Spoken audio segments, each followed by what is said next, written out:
busy. It's I mean, busy. You look good for having no sleep Yeah. and lots of stresses. Yeah. But I mean, kudos to you for handling it, Yeah, man. thank you. I mean, that's tough. I mean, that sounds like, I mean, Yeah. you just explaining your day of your week of pop-ups stressed me out. Yeah. And then on top of that, all the personal stuff, All the personal the stuff. family stuff. Family stuff. That's a load, dude. And That's a load. in that, I'm sure, I definitely think it's something you're born with, but if you don't feed that aspect of yourself, it doesn't progress, it doesn't grow. So in between all this life stuff, work shit, and like family, and you need to feed that part of you. So that means staying awake so you can watch that film that you've been wanting to watch. That means going to see a midnight showing of a film at a movie theater. That means going to see a band play because you need fuel to continue moving forward. Right. If you don't feed that, you know what I mean? It's like people think that we just come up with these ideas out of our ass, but it's like, no, it's because you have to continue putting work into your creative. It's the influence. And just taking it just as much as you eat. Like I eat for inspiration and just to know what things taste like. I need to watch movies. I need to listen to music. I need to learn about new music in order to feed all that other aspect of myself. And that in itself is a sacrifice too, because it's like, well, do you want to go watch a movie by yourself or do you want to spend time with your partner? Right. Sometimes it's like I have to spend time with my partner, but sometimes it's like, hey, I want to go do this. You need to squeeze in. Yeah. And maybe that's you just watching a fucking music video while you take a shit. You know what I mean? Yeah. You know what I mean? But it's like you need to feed that, or else you're going to go crazy and you're not going to be able to think and have those ideas anymore.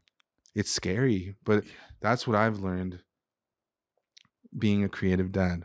I'll admit that this podcast stems from, I'll be honest, from me not doing things that were, as my fiance says, fill my cup. Right. It was almost like I was filling other people's cup. Yeah. And I wasn't filling my own. Where was I with a kid in play? That takes time away from filling my cup. Right. Before it was like, go to work, do your thing, go to a show, go to a bar and interact with people because I need to interact with humans, go to work at Altura, whatever. Something had to give. Luckily, I had paternity leave. And we used it. We went to Texas, did all this stuff. I stepped away and I realized, man, all this stuff that we're doing and interacting and, going to go see movies and learning what Antonio wants to do and seeing your family, all that stuff filled my cup. It was a happy time. Yeah. And I didn't want to fill it. I didn't have the mental capacity to fill anybody's cup anymore. Yeah. I wanted to fill mine. Mm-hmm. I ran it by a couple of people. They thought it was cool. I was happy about it. I was actually doing what you were saying, finding time to create, to write. Like I wrote this intro last night here on this couch after Nicole and Antonio went to sleep. They crashed and I was like, okay, they're asleep. I'm going to go hang out on the couch. I'm going to watch some wrestling and I'm going to write this. It came out like nothing. Yeah, it was beautiful. Beautiful intro. Thank you. I didn't think my writing was beautiful. I thought your writing is great. Thank you. Yeah. But the idea of flow, and the idea that there's stuff coming out of me, and it makes me happy. Yeah, I needed to do it, and I think that's important for creatives. When you have a kid come in, I think you need to find that balance. You have to give up something. Like I don't go to bars anymore. I don't really party like that anymore. Yeah. But now what do?